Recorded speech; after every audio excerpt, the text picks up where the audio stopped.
going on right now and get us on the air. Say, hey, to the NFL, where would I go? And then And we welcome you here to Harmon Park as we are set for first pitch once again. Apologize for some technical difficulties, but John Wickler alongside Greg Dean. And Greg, glad to have you join me. Glad for your moral support. Blake Dean up here as well has some great moral support trying to get this broadcast rolling. And we're ready for baseball here. In game number 2 of the day at Harmon Park, game 1 for the Governors. They're taking on this Yankton team who is coming in after losing just moments ago 15-0 in 4 innings to Brandon Valley, to Sioux Falls Lincoln. And they've got to get things kind of figured out pretty quickly because this Pierre Governor team, after 2 losses, you hope that they have a little bit of fire underneath them and they're ready to score runs here in the top of the first as they are the visitors.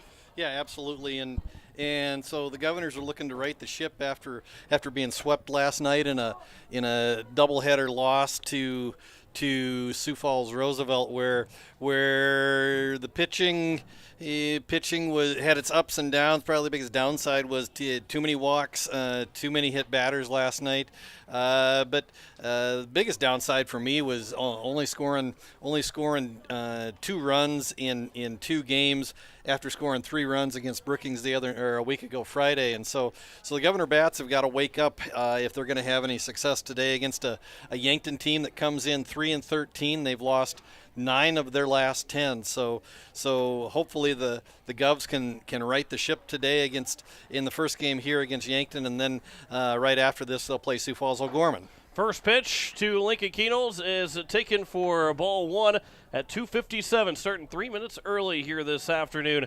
And glad you are with us here on today's KCCR, KCCR.com, and on YouTube at KCCR Sports. The 1-0 pitch upcoming to Keenels. He'll put that one out towards right center field, and the Governors are off with an extra base hit to lead off this ball game. Keenels will around first. He's on his way to second. He is not going to stop at second. He's going to have himself a stand-up leadoff triple here at the top of the first inning. And that's something that the Govs were hoping they got yesterday, but will absolutely take it here in the first at-bat today. Yeah, and it looked like Keenholz, it was a ball that was hit well into right center, almost all the way to the warning track, and looked like he had thoughts about, and he kind of slowed up as he neared second base, and then saw that the ball was still coming in on the relay from the outfield, and so turned on the burners and ended up at third, standing up.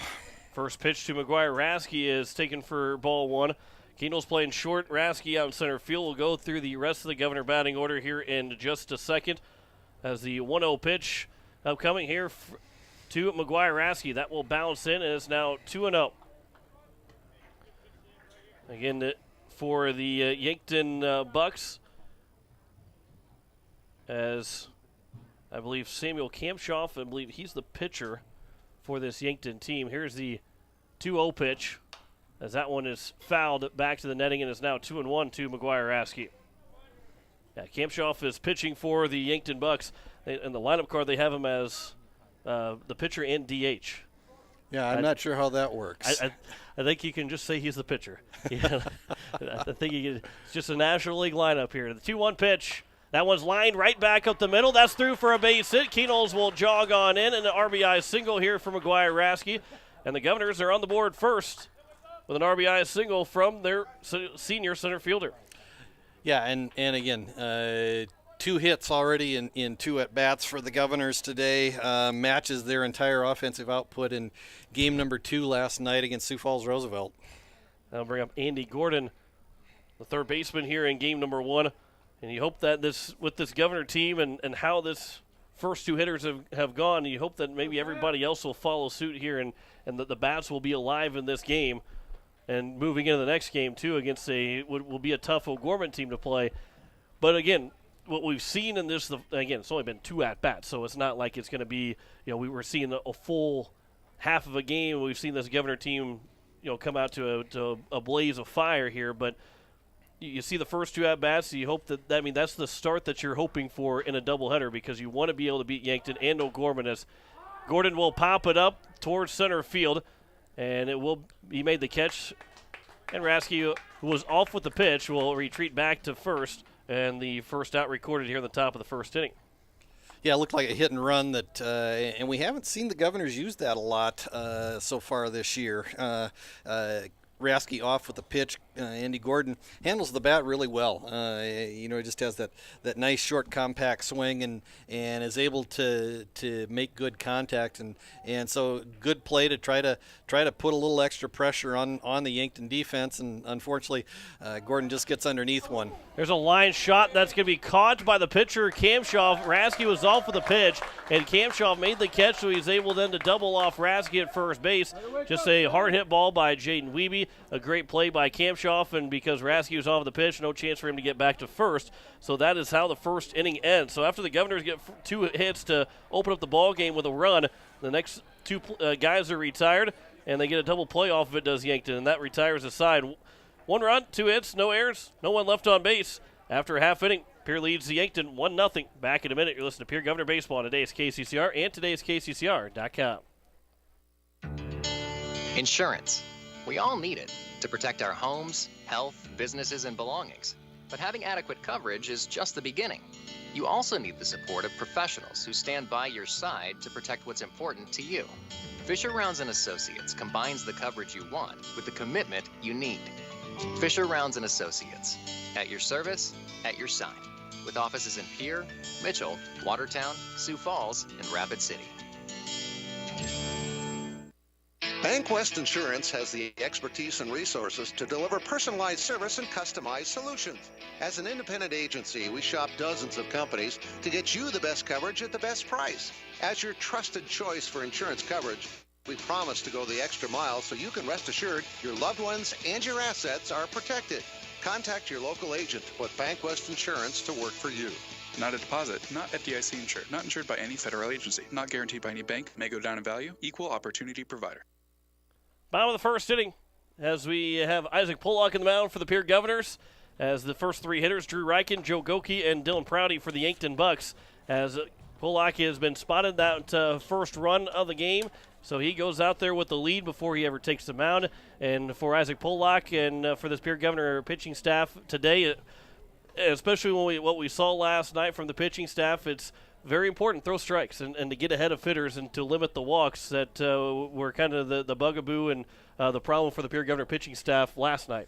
Yeah, and again, we talked about last night just the importance of just being able to throw strikes, and that's something that Isaac Pollock really does pretty well as we look at his stats on the year. This is his 5th appearance on the year, 9 innings so far. This is his 3rd start. He's 2-1 on the year. He does have a save. Has allowed 3 runs in those 4 appearances so far. In those 3 appearances so far. He's walked 4, struck out 9 with a 2.33 ERA and a whip, walks and hits per inning pitched of 1.44. First pitch misses for ball 1 to Drew Reichen. Reichen, the shortstop here in the second game for the Bucks. First game of the day for the Governors, as the count is now 2-0 here to Drew Reichen. Will be followed by the third baseman, Joe Goki, and the left fielder, Dylan Prouty. The 2-0 pitch. That one is on the outside edge and is now 2-1. Yeah, some familiar names in this Yankton lineup. Actually, John, I think this is the first time, other than in a state Legion tournament a couple of years ago, this is the first time that I can remember Pierre and Yankton meeting each other in a regular season game. As that was a long run in foul territory, Lincoln Keenels just can't quite to make the catch. He ends up dropping it, or I guess at least fell out of his glove, and it's now 2-2. Well, that's a tough play, and you can get the. I understand the scoring of it, but because you can get an error on a foul ball, it's one that kind of irks me a little bit, just because it hurts the pitcher, yes, it could hurt, but it also doesn't put anybody on base. I don't think that you can count that as an error, because that's a really long run for him. The 2-2 pitch, there's a swing and a miss for Drew Reichen. And Isaac Pollock will get the strikeout in the first out of the ball game, or the bottom of the first inning. Is it an error only if the batter reaches base? I think that's the scoring that I've always understood. I think it's an error no matter what. Oh, really? Yeah. Okay. And that's what kind of really gets me too, is because a guy can go 27 outs in a row, throw a perfect game, And obviously 27 outs with a 9-inning game. That's another discussion on a no-hitter being if it's 7 innings or not, as a first pitch misses for ball 1. But if a guy drops a foul ball, it makes you throw an extra couple pitches, but if he gets an air charge to you lose your perfect game, and nobody ever got on base. There's a ground ball to the left side, and Lincoln Keenels will make the play. They'll throw to first, and the first 2 men are retired. Joe Goki is down in the shortstop, and they're 2 quickly down here in the bottom of the first inning to bring up Dylan Prouty. So that's one that really, and maybe it is, if he reaches base, it ends up being an error. He needs someone who is a rule book aficionado to know exactly if that's the case or not. But I mean, if you get charged for an error and a foul ball and the guy doesn't reach base, that could be the difference in a perfect game or not. And in reality, he still threw a perfect game. Yeah, and that's where you really do have to dig into that rule book and really dig down far to find out what the official ruling is on a play like that. So here is Dylan Prouty, the 1-1 pitch. That one is popped up in foul territory. Huska has his mask, throws it aside, and he'll slide to make the catch. And Deegan Huska makes a nice play to end the bottom of the first inning. A 1-2-3 inning for Isaac Pollock. We head to the top of the second. Governors have a 1-0 lead over Yankton. Back in a minute. You're listening to Pierre Governor Baseball on Today is KCCR and todayskccr.com. At Black Hills Federal Credit Union, our top priority is providing value to our members. Since 1941, we have helped our neighbors buy homes and vehicles, finance their farms and ranches, insure their assets, and retire comfortably. From Custer to Sioux Falls, we live and work in our communities, and we treat our members like family. Visit bhfcu.com to learn more about how you can join. BHFCU is member-owned, not-for-profit, and federally insured by NCUA. Home Care Services is a private agency committed to providing expert advice and specialized care to those who want to remain living independently at home. Home Care Service has a team of nurses, caregivers, and administrative staff that offers a full range of in-home support services to our area. For more information about Home Care Services, call 224-2273. Expert advice, professional care. Home Care Services, 224-2273. As we welcome you back to Harmon Park, top of the second inning. And the Governors have a 1-0 lead. Bennett Dean, Isaac Pollock, and Elliott Life to be the first 3 hitters. He might reach his base. He'll then go to Gary Nedved, the DH. We can try and go through the batting order. Because of the problems going into this game for me, I just finally got done writing down the entire lineup sheet on my paper. So we can actually go through the batting order for this for the Governors and for Yankton here in the bottom of the second inning. But it is Bennett Dean to lead things off. Hey, we appreciate the text coming in from Bill Van Camp talking about the perfect game. And he said if you retire 27 batters in a row, it's a perfect game. And that would to me would say, well, if a guy gets an error, if they do charge an error to you on a foul ball, it doesn't ruin the perfect game, only if that guy reaches base. First pitch to Bennett Dean is taken inside for ball 1. We don't have access to Yankton's official stat line, so through some hand calculations going back, looking at each of their individual box scores, Samuel Kampshoff, this is his 5th appearance on the year. He is 1-1, having thrown 15 1/3 innings, given up 13 hits on the year, 13 runs, 6 of them earned, 24 strikeouts in 15 1/3 innings, and only 7 walks. 2.73 ERA and a 1.30 WHIP. Here's the 2-0 pitch to Dean. That one will miss low, and it's now 3-0 here to Dean. We'll try and go through the defensive positioning as well for this Yankton Bucks squad. Here's the 3-0 pitch to Dean. Misses inside, a 4-pitch walk to open up the top of the second. And that'll bring up Isaac Pollock, who had a 1-2-3 first inning in the bottom of the first. So it is Lincoln Keenels, McGuire Rasky, Andy Gordon, Jaden Wiebe, Bennett Dean. Here at Isaac Pollock, the 6th hitter. Elliott Life batting 7th, Gary Nedved batting 8th, and Brecken Kruger is the right fielder. He bats 9th for the Pierre Governors. So Pollock, who's pitching, also gets a chance to swing the bat. That one will get off the glove of the catcher. The throw to second is not in time, and Dean will slide in safe as the first pitch it was ruled the ball.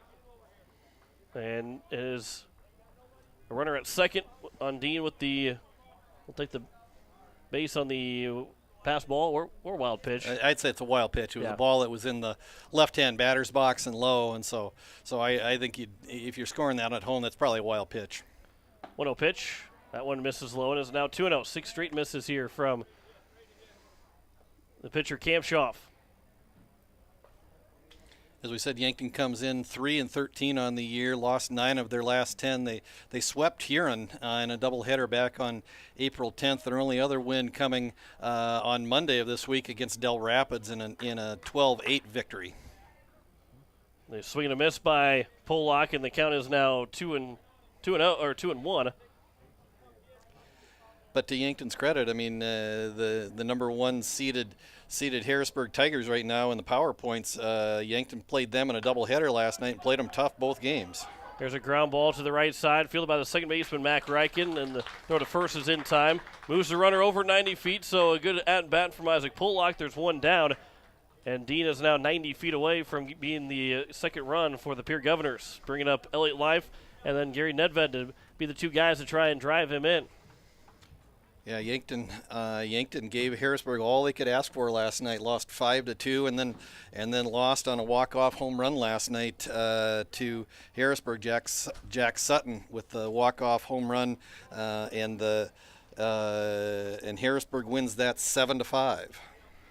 And that's one that kind of raises a little bit of eyebrows and tells you again how close everybody is in terms of Class A baseball. You still got to bring your A game no matter who you're playing. As there's a ground ball, Dean will come in to score. The first baseman, Tycro, thought about it, but he ends up taking the bag himself, and Bennett Dean will score on the RBI ground out. And there's now 2 away, but the Governors have a 2-0 lead for Elliott Life's RBI ground out. Yeah, and again, 2 at-bats that won't show up on the score sheet as and they won't stand out to you. But after Dean takes second on the wild pitch, a ground ball to the right side from Pollock moves him over to third, and then a ground ball to the right side from Life scores him and gives Life an RBI, and the Govs have a second run on the board. Here is Gary Nedved. He's the DH in this first game of the doubleheader for the Governors. They will face O'Gorman after this one is over with. Here's the 1-0 pitch. That one is on the outside edge, and it's now 1-1 to Nedved. Brecken Kruger will be on deck as the Yankton Bucks defensively. Dylan Prouty's out in left, Austin Wagner in center. It is Landon Locker, the right fielder. Joe Goki, the third baseman. Drew Rykins at short. Mac Rykins at second. It is Connor Tycro at first. Jason McCorkle behind the plate. And Sam Kampshoff is the pitcher of the game for the Yankton Bucks. Count is 2-1 to Nedved. Even with nobody on, Kampshoff working from the stretch, and the count is now 3-1 to Nedved. Again, Brecken Kruger, number 9 hitter in the order, is on deck. Govs have 2 hits so far in the game. Yesterday in the 7-0 loss, had just 2 hits in a total of 7 innings. A hit in the third and hit in the 7th. They did not have many base runners. Just 3 in total in the game, and one was raced on a double play. So this is now a 3-2 count to Nedved. 2 down here, nobody on the top of the second, and a 2-0 lead for the Governors. Here's the 3-2 pitch. Nedved will get a piece of it and foul away, and we will do it again at 3-2. Nedved is a name that I expect we will probably call a lot in the upcoming football season. We actually called his name several times in reserve duty, coming off of that stand-up end position on the defensive side of the ball. Really created some havoc for the Governors, especially last year. Last year is in his junior campaign and the year prior in his sophomore campaign. And so looking for some big things from Nedved this fall on the defensive side of the ball for the Govs. Here's the 3-2 pitch to Nedved again. Misses low, and it's a 2-out walk. And it extends the inning to the number 9 hitter in Brecken Kruger.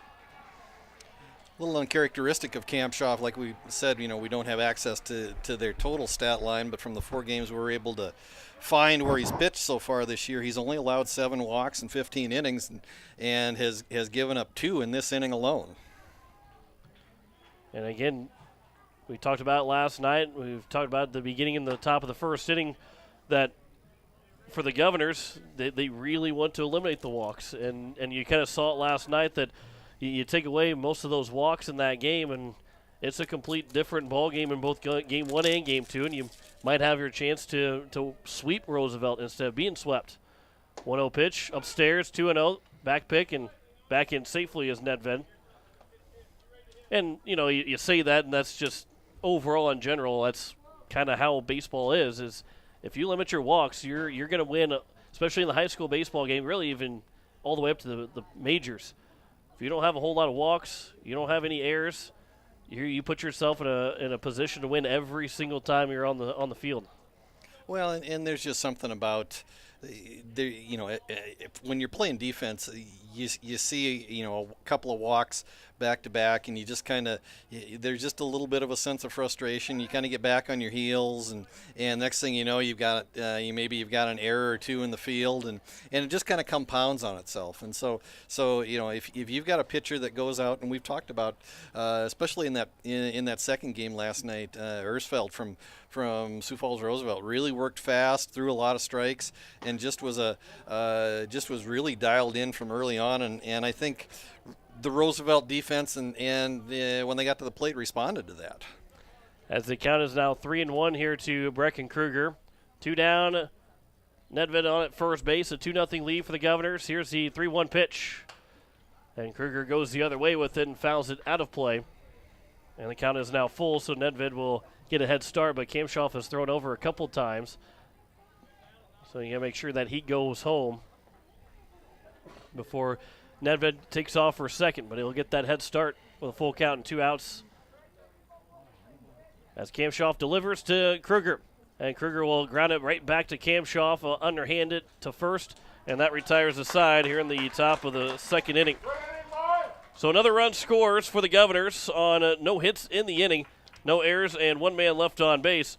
We have played an inning and a half. Pierre has a 2-0 lead over Yankton. Back in a minute. You're listening to Pierre Governor Baseball on today's KCCR and today's KCCR.com.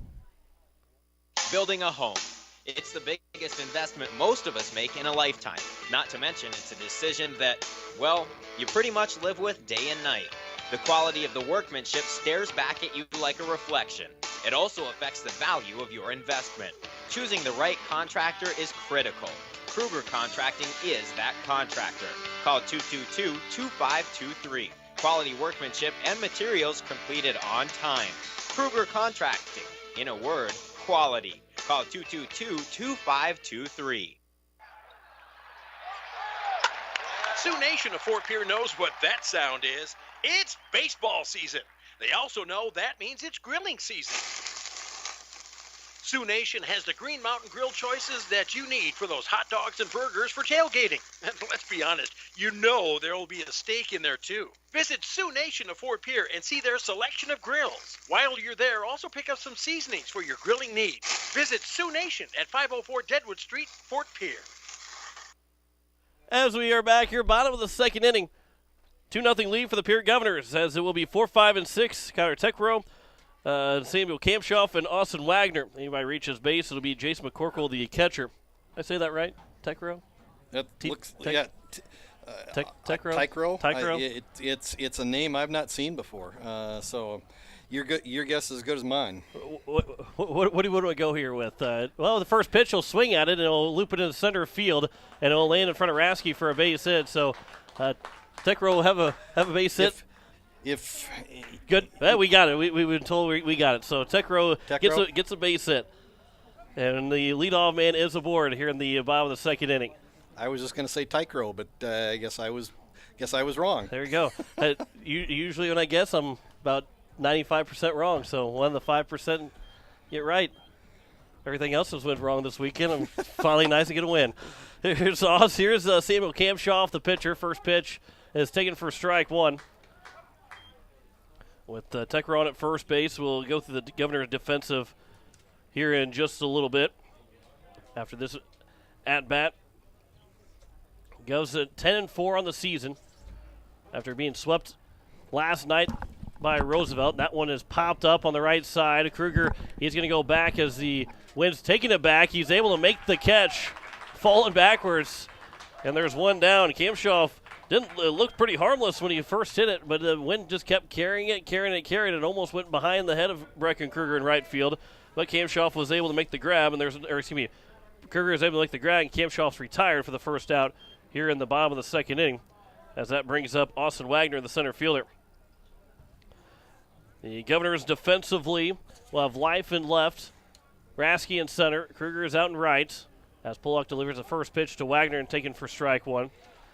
At third base is Andy Gordon. Shortstop is Lincoln Keenels. Jane Wiebe at second. Bennett Dean at first. Huska behind the plate. And Pollock looking to end the small two-game skid that the Governors are on. Here's the 0-1 pitch. Outside, and it's now 1-1. With Tekro on at first, so here's Austin Wagner, the center fielder. Wagner, one of the was the best player for the Yankton Bucks hockey team, as he'll ground that one just barely foul, maybe by an inch or two, but it's now 1-2, and that's a tough strike for Austin Wagner. Said his name a lot for the Yankton Bucks hockey team, as he was the biggest spark that Yankton had on their team for the last several years. 1-2 pitch. He'll swing at that one, hit out to left field. There's Elliott Live. He'll range back, make the catch, and there's now two down. One hockey player hits to another hockey player, and two away for now Jace McCorkle, the catcher. McCorkle with a runner on first and two away. First hit for Yankton was that Tekro single to lead off the inning. Pollock will come set and first pitch to McCorkle. That one's taken for strike one. Again, this Yankton team, they lost 15-0 in 4 innings in game one of their doubleheader. They lost to Lincoln in that first game. So for the Governors, having those runs in each of the first 2 innings is a good start against a team that's, they're a little down. It's never fun to lose in a 15 run or by 15 runs in a game. So the Govs were wanting to have a good start to kind of keep them down. But why you continue to play the game, and it's just a 2-0 lead so far, and the 1-1 pitch is a swing and a miss by McCorkle. Yeah, and Yankton, reading a season preview story in the Yankton paper earlier this year. This Yankton team is actually a fairly young team. A lot of sophomores on this team, not a lot of upperclassmen, and so their record may be a little deceiving in the fact that the talent is there. They just need to get a little experience and a little physical maturity. But like we said, they gave Harrisburg everything they wanted last night in that doubleheader loss. 2-2 pitch is fouled back, and we'll do it again at 2-2. And that's the beauty of baseball, is that Harrisburg and Yankton, and just using that example right now is not to say that that's true or anything, but as a 2-2 pitch is outside, and the throw back to first and back in safely is Tekro. But Harrisburg and Yankton, they play 10 times. Harrisburg might win 9 out of them. 9 of those 10 times, but because the beauty of baseball, it all of a sudden turns into might win 7 out of 10 times, just because you never know how each pitcher will be and how the bats will go. As that one's flown out towards left field, Elliott Life will come in, make the catch, and that will retire the side. Leadoff man with the base hit is stranded. We have played 2 innings. Governors have a 2-0 lead over Yankton. Back in a minute, you're listening to Pierre Governor Baseball on today's KCCR and today's KCCR.com. Looking for your next new or used car, truck, or SUV? Then go no further than the comfort of your own home. Shop online at lambmotor.com. On lambmotor.com, you'll find the vehicles Lambs has in stock. You can schedule a test drive or your vehicle's next tune-up, all online. New or used, shop for it all online, anywhere you are. Lamb Motor has the right vehicle for you. Lamb Motor in Oneida and online, lambmotor.com. This is the life. Sitting here, sipping lemonade, basking in the warm sun, and admiring the beauty and the solitude of my very own landscaped backyard. You know, I wasn't sure, but I was so glad when I made the call to Andy at Dakota Sprinkler and Landscaping to finally have the work done. Calling Dakota Sprinkler and Landscaping was probably one of the best and the easiest decisions I've ever made. Dakota Sprinkler and Landscaping, 280-4440. That's 280-4440. Back here at Harmon Park in Sioux Falls, Governors taking on the Yankton Bucks. John Winkler alongside Greg Dean. Top of the third inning for the Governors. It is Lincoln Keenels, McGuire Rasky, and Andy Gordon back to the top of the order with a 2-0 lead so far. Keenels led off with a triple in the top of the first, came around to score. Bennett Dean drew a leadoff walk in the second and came around to score after a productive ground out from Isaac Pollock and an RBI ground out from Elliott Life. And that's, again, you know, those don't come back in the you don't see that as much in the score sheet. When you're going to look through all that, you just kind of see, oh, well, Bennett Dean scored, and then you see an RBI ground out from Elliott Life. But the big thing was Isaac Pollock with that ground out to move Dean from second to third to allow then Elliott Life to just put the ball in play to get Dean home. Yeah, and again, Pollock is actually going to go down as just a routine ground out to the right side, but in a lot of ways, that's actually almost more of a sacrifice. I mean, it's not an intentional out like you'd get with a bunt where you're actually trying to move the runner over, but for all intents and purposes, it's a sacrifice on behalf of Isaac Pollock, and certainly did his job to get the runner from second to third. First pitch misses to Lincoln Keenels. Ball one to him. Again, 1-for-1 with that leadoff triple. Shot out to the right center field gap. And a stand-up leadoff triple. Here's the 1-0 pitch. Upstairs, and it's now 2-0.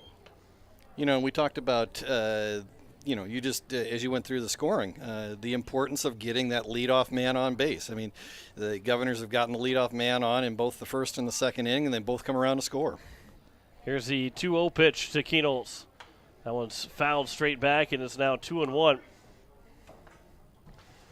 That's again a lost. You hope that it doesn't get lost. In the fact of this game is, you get that leadoff guy on, and good things happen. You know, those are the little things that it takes. We were talking with Coach Ryan Kruger before the game during the Yankton and Lincoln game, as it's now 3-1 to Lincoln Keenels.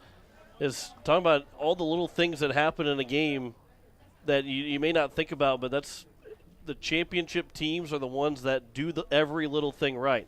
You hardly see them make a small mistake, because then it turns into a much larger one as the 3-1 is fouled back, and it's now 3-2. You know, last night there was a base hit that was thrown in, and the guy, when the ball came thrown in, went from first to second. Again, one that kind of you don't like to see it happen, but that's a little thing that probably doesn't make a difference in that game, but you don't want those small things to happen at any point in a game. 3-2 pitch. Keenels will go down to get it and put it in the left field for a base hit just past the third baseman, Joe Goki, and a leadoff single. And for the third straight inning, the Governors have the leadoff man aboard. Off-speed pitch that, like you said, Keenholz went down and got and was able to pull through the hole on the left side. And again, the Governors in this 2-0 game here in the top of the third have the leadoff runner on for the third straight innings. But, back to your point about being fundamentally sound, the Governors scored 2 runs last night in 2 games. One of those runs came in the top of the first inning of the first game when Roosevelt committed 2 errors in that inning. If they don't commit those 2 errors, Governors probably don't score that run. I mean, and again, it just goes back to being fundamentally sound. And other than that first inning, Roosevelt looked really good last night. They were really fundamental in all phases of the game. First pitch misses to McGuire Rasky. Kamshoff checking on Keenels. The 1-0 pitch. Keenels takes off. It will get off the umpire after it went off the glove of McCorkle. And 2-2 is Lincoln Keenels. And now he is in scoring position with a 2-0 count to McGuire Rasky. Didn't have time to, in the pregame, or what constituted a pregame to give you weather conditions at first pitch. 91 degrees, balmy 91 degrees Love here it. in Sioux Falls. Wind is blowing out straight towards center field today with a broken overcast sky. So by far and away the warmest weather that we've had so far this baseball season. So 3-0 pitch to McGuire Rasky, and it's a much different feeling than what it was a week and a half ago. It's 60-degree difference than what we saw a week and a half ago when we were in Huron. And any precipitation that would fall today, which there is no real chance of it, but would be rain and not snow. There's no chance of any snow falling today like it did in Huron. Yep, absolutely. If we get snow today, it will make worldwide news if it snows on a 91-degree day. Yeah, we'll be doing a different radio broadcast. The apocalypse. Yeah. The 3-0 pitch. That one is at the knees. It is now 3-1. Well, that would be something called a baseball game, and then have to go into apocalypse type radio broadcast. Governor's wearing their green and gray uniforms today. Yankton black tops with a white stripe across the front. 3-1 pitch, swing and a miss, and it's now 3-2. Broad white stripe with the word Yankton in red across the front. Red and white hats. Red accents on the tops to go with white pants for the Yankton Bucks. So the count is 3-2 here to McGuire Rasky. Kamshoff, the 3-2 pitch. Rasky will foul away. He'll spoil that 3-2 pitch, so we'll do it again with Andy Gordon on deck. Also, my dad said that we are not allowed to make any predictions today because every time that's a good idea. We're bad at making predictions. We were 0 for about 20 yesterday talking about stuff. Every time we'd say something would happen or something like this was going on, the exact opposite would happen. So we've been told no more predictions. Here's the 3-2 pitch. And that is a walk to McGuire Rasky. And the first two guys have reached base to open up the top of the third inning. Yeah, and if you look at Kamshoff's lines in his 4 previous appearances, he really has been able to control the strike zone in his previous appearances. Like we said, 24 strikeouts in just over 15 and a third innings and only 7 walks, and he's already walked 3 here in 2+ innings today. So now here's Andy Gordon. Again, runner in score position. That's Linka Keenels. Rasky is on at first, and Gordon will shoot that out to left field. Going back on it is the left fielder. He'll make the catch. Keenels, though, will tag. He'll make his way to third. And a smart heads-up play there from Dylan Prouty, or from Linka Keenels, to know that Dylan Prouty might have that catch, but he can tag from second to third. So there's now 1 down, and runners are at the corners for Jaden Wiebe. Yeah, if Prouty's not playing a deep left field, that ball is right to the base of the left field fence. Like we said, wind is blowing straight out towards center field, so that ball got up in the wind and started to carry, and actually it was a good play defensively from Prouty out in left field. We will have a mound visit here with 1 down in the top of the third inning. Again, runners at the corners. Keenel's on at third, McGuire Rasky at first. Here is Jaden Wiebe with 1 down. And this is a big spot here. Wiebe, he lined back to the pitcher, hit a hard one right back to Kamshoff, who made the catch and was able to double up Rasky, who was off with the pitch at first, to end that top of the first inning, because the Govs looked like they were on their way to having themselves a strong first inning after having the first 2 guys reach base on a triple and a single. But here with now 1 down the top of the third, again, this is a chance for Wiebe, and we've seen him hit the ball really well. He had the 2 RBI double with 2 outs in the bottom of the 6th against Brookings last week Friday, in that first game of that doubleheader sweep of Brookings. A little bit not as stressful in this situation, but still a chance for Jaden Wiebe to add it to his RBI total. Here's the first pitch to Wiebe. Rasky's off of the pitch. It's grounded foul just past Linka Keenels over at third, and it's an 0-1 count here to Wiebe. Wiebe coming into the day hitting .289 on the year. He's got 11 hits, 4 of them for doubles. He is tied for the team lead in doubles with those 4 extra base hits. Has 3 stolen bases as well on the year. He was 1 for 4, as now we've got a pickle. Rasky will slide in. Oh, no, he was sliding in safely, and the umpires got him out at second. And Coach Ryan Kruger will call time to go and argue with the umpire out in the field, saying Rasky was safe at second. Looked like he was starting to pop up by the time the tag came down, but not going to win the argument. And there's now 2 down, and that's a killer for the Governors. Yeah, it was a delayed steal where you're trying to draw the throw, and Kampshoff did the right thing. He stepped off the mound, checked back at Keenholz, and then when Rasky committed a second base is when he made the throw, and that's when Keenholz should have broke towards home, because if he breaks towards home as soon as the throw goes to second, he probably scores standing up, but he did not, and he's still standing at third base now with 2 outs. So the count is now 1-1 here to Wiebe. And you hope that this doesn't come back to haunt the Governors here. Wiebe's got to get a base hit, 1-1 pitch on the inside edge, and is now 1-2. Yeah, the Governor's got to find a way to push Wiebe across, or to push Keenholz across the plate. Base hit, pass ball, error, something good to happen for the Governors and extend this lead from 2-0. Here's a 1-2 pitch, and Wiebe grounds it to the left side, fielded by the third baseman Gokeep. The throw to first. Man stays on the bag, and that will retire the side. So the Governors again get the first 2 guys on base, but unable to score here in the top of the third. No runs, 1 hit, no errors, and 1 man left on base. 2.5 is complete here at Harmon Park. Pierre leads Yankton 2-0. Back in a minute. You're listening to Pierre Governor Baseball on Today's KCCR and todayskccr.com. Nystrom Electrical Contracting in Pierre has been providing professional sales, service, and installation since 1977.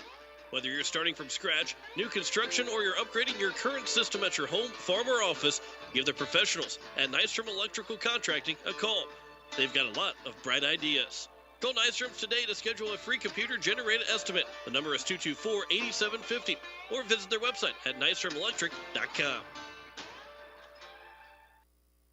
ATVs provide wonderful outdoor recreation, but they can also rapidly spread noxious weeds. An ATV can pick up noxious weeds in one area and spread them to the next area in which it is used. When you finish your ride, make sure your ATV is free of weeds and weed seeds. Cleaning your machine is important in stopping the spread of noxious weeds like leafy spurge. To find out how you can help prevent the spread of noxious weeds, call the South Dakota Department of Agriculture or your local county weed and pest supervisor. As we welcome you back, bottom of the third inning, 8-9-1. Landon Locker, Mac Reichen, and Drew Reichen to lead things off for the Yankton Bucks. John Winkler alongside Greg Dean. Yeah, earlier today, like John had said, Yankton lost to Sioux Falls Lincoln in 4 innings, 15-0.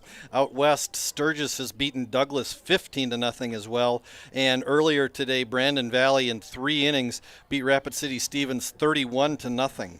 Last night, Brandon Valley defeated Douglas 15-0, and then later last night defeated Rapid City Central 14-4. So a good weekend going out west for the Lynx.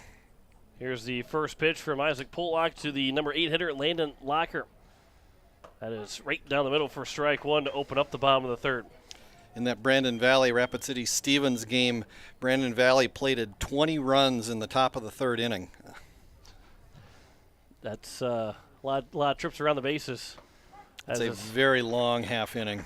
It's now 0-2 here to Locker. I mean, that's at least everybody scoring twice. And if one guy doesn't score twice, I mean, that's 3-4 guys that are scoring 3 times in that inning. Yep. Or at least their batting order is scoring, because I'm sure they probably moved some guys in and out with that big inning. Here's the 1-2 pitch to Landon Locker. On the knees, and that is taken for a strike 3, and there's 1 down here in the bottom of the third inning. And that'll bring up Mac Reichen. The second strikeout of the game for Isaac Pollock. Second baseman, number 21. Yeah, Isaac Pollock has been very efficient so far today through 2 1/3 innings, just 27 pitches so far. As Mac Reichen will sky this out towards left field, Elliott Life gets turned around. He was able to make that turn and make the catch, and there's now 2 down. Those are tough plays when they're hit right at you, and you've got to make a decision to turn to your right or turn to your left. And then when you realize that you should have turned the other way, to make that turn and still make that catch, that's an impressive play to make. He made it look easy, but that's not an easy play to make. Well, and that's some of that hockey ability coming back into play as you skate backwards, having the ability to make that turn. Just is like you said, John, is a very athletic kind of move, and so it's something that not every young man can do. And Elliott Life made it look easy out there. Here's the 1-0 pitch to Drew Reichen. He'll foul that one out of play, and it'll roll down the top of the grandstand and fall harmlessly to the ground. 1-1 is the count here to Drew Reichen, who is one of those two strikeout victims to Isaac Pollock. Open up in the bottom of the first with that strikeout. Here's the 1-1 pitch. Here's a hard line drive that takes one hop to Keenels. He'll bobble it, and he's not going to make the play.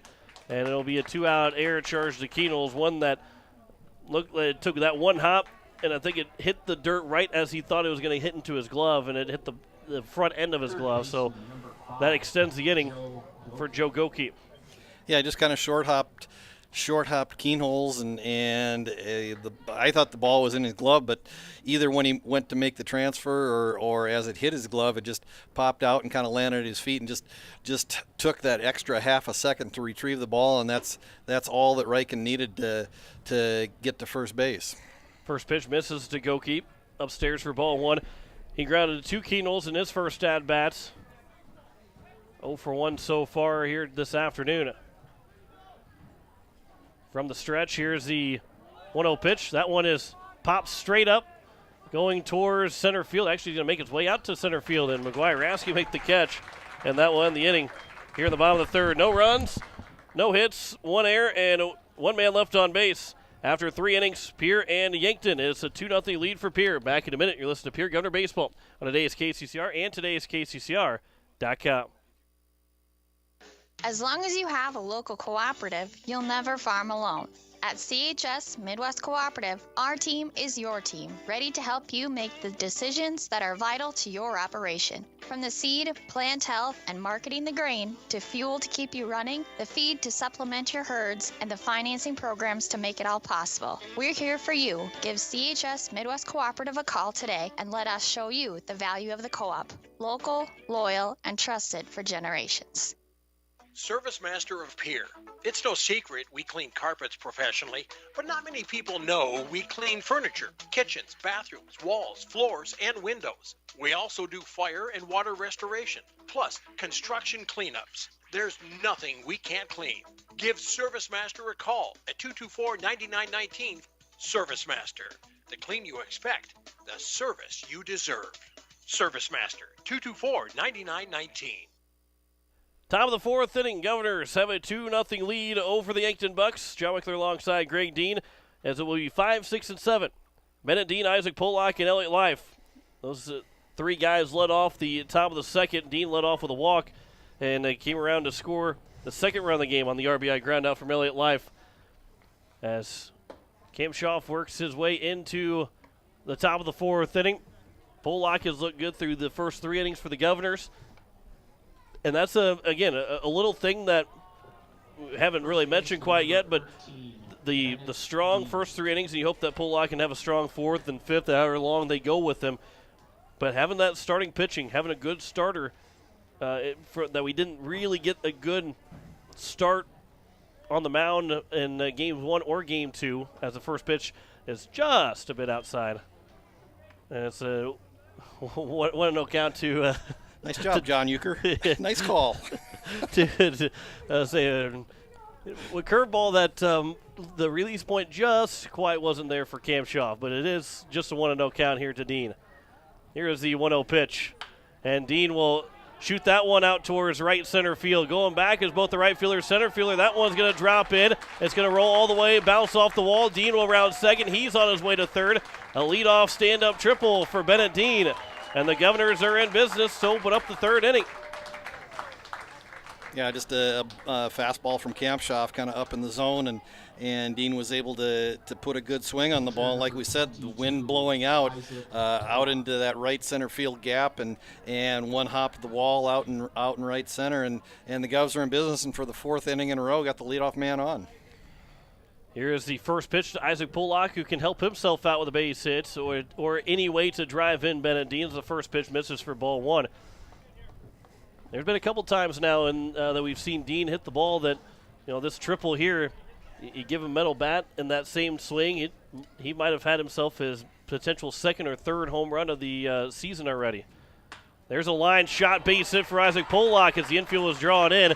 It's going to be enough for Dean to score easily, walking in. And Isaac Pollock with an RBI single. And it's a 3-0 lead now for the Governors. Yeah, and good piece of hitting by Isaac Pollock, just going the other way with a ball that again, Kampshoff got up in the zone, and Isaac Pollock doing a nice job helping himself out, and the Governors are now up 3-0 here in the top of the fourth. We got a courtesy runner for Pollock at first base. That would be Cade Kaiser, the freshman, one of two freshmen on the Governor roster this year, along with Jet Zabel. So here is going to be Elliott Life. Umpire got to make sure he gets that recorded into his lineup sheet. Cade Kaiser, the runner for Isaac Pollock, but a big RBI there for the Governors. Now that 3-0 lead on Yankton. Elliott Life with an RBI and ground out in his first at-bat. So Kaiser will get his lead over at first. And the first pitch from Kampshoff to Life instead, a check over, and diving back in safely is Kaiser. Third baseman for Yankton, Goki playing back, and even with the bag, Life, the left-handed batter, might be an opportunity to drop a bunt down the third base line if he can, depending upon the call from third base coach Ryan Kruger.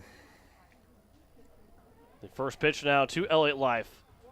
Just a bit outside for ball one. Like we said, third baseman playing back. Life has that step and a half advantage coming out of the left-handed batter's box, and if he can push something down the third base line, you hope that it would at least be a sacrifice bunt and maybe even a bunt single. Here's the 1-0 pitch. That one is over in the zone. It is now 1-1. Life hasn't shown bunt in either of those two pitches quite yet.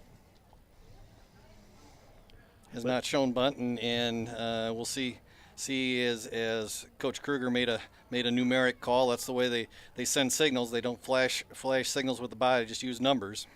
1-1 pitch. There's a ground ball that's going to be thrown towards second, and it's high throw, but back down on the bag is the shortstop Drew Reichen, and the first man is retired as Life is on at first base on a fielder's choice. And the slight hesitation from the first baseman, Tekro, because he thought about tagging the bag and then throw to second, but he decided to throw to second to get the lead runner for sure, and nearly threw it too high, but an athletic play from Drew Reichen, so there's now one down here in the top of the fourth inning.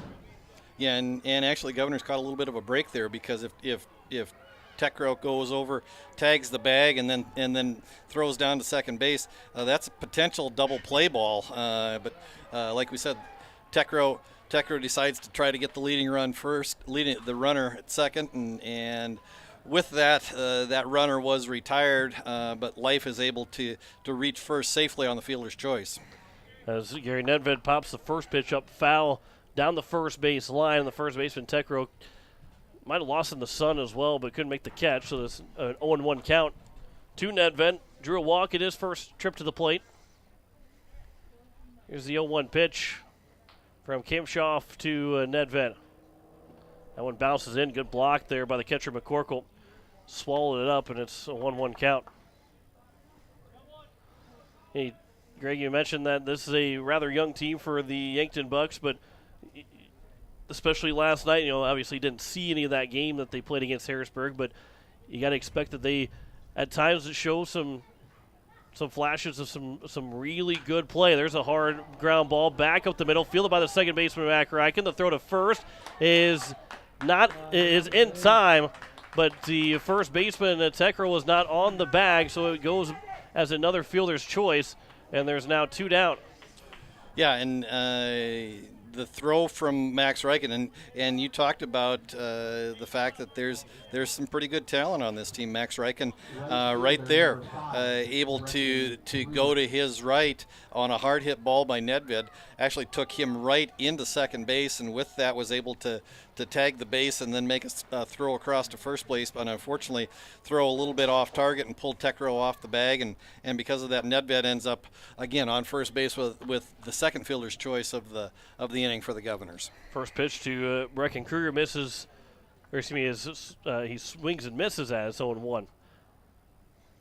Kruger is 0 for 1. He grounded back to the pitcher in his first at bat. There's a ground ball that is foul over to third base coach Ryan Kruger, who makes the play. A solid play there, and still got a little bit of ability to field the baseball. You know, I would have been one of those fun things if video would have been a little more prevalent. It would have been fun to go back and watch Ryan Kruger in his prime. Not that necessarily he maybe still isn't in his prime, but we'll leave that one hanging around. Here's the 0-2 pitch. That one will bounce in to Brecken Kruger, and it's now 1-2. Kruger in part-time duty had played a fair amount of right field earlier in the year, hitting .417 on the year. Has let's see here, 5 base hits, 1 RBI on the year. Here's the 1-2 pitch to Brecken Kruger. Curveball that he freezes him and taken for strike 3, and that retires the side here in the top of the 4th. The Governors, though, get another run on 2 hits in the inning. No errors and 1 man left on base. After 3.5, Pierre extends the lead to 3-0 over Yankton. Back in a minute, you listen to Pierre Governor Baseball on today's KCCR and today's KCCR.com. As long as you have a local cooperative, you'll never farm alone. At CHS Midwest Cooperative, our team is your team, ready to help you make the decisions that are vital to your operation. From the seed, plant health, and marketing the grain, to fuel to keep you running, the feed to supplement your herds, and the financing programs to make it all possible. We're here for you. Give CHS Midwest Cooperative a call today and let us show you the value of the co-op. Local, loyal, and trusted for generations. Service Master of Pierre. It's no secret we clean carpets professionally, but not many people know we clean furniture, kitchens, bathrooms, walls, floors, and windows. We also do fire and water restoration, plus construction cleanups. There's nothing we can't clean. Give Service Master a call at 224-9919. Service Master. The clean you expect, the service you deserve. Service Master, 224-9919. Bottom of the 4th inning, a 3-0 lead for the Pierre Governors. John Winkler alongside Greg Dean. Isaac Pollock, 33 pitches through 3 innings so far. He's got 3, 4, and 5. Here in the 4th inning, Dylan Prouty, Connor Tekro, and Samuel Kamshoff will be the first 3 hitters for the Yankton Bucks. Down 3-0. Govs have scored a run in 1st, 2nd, and 4th inning so far.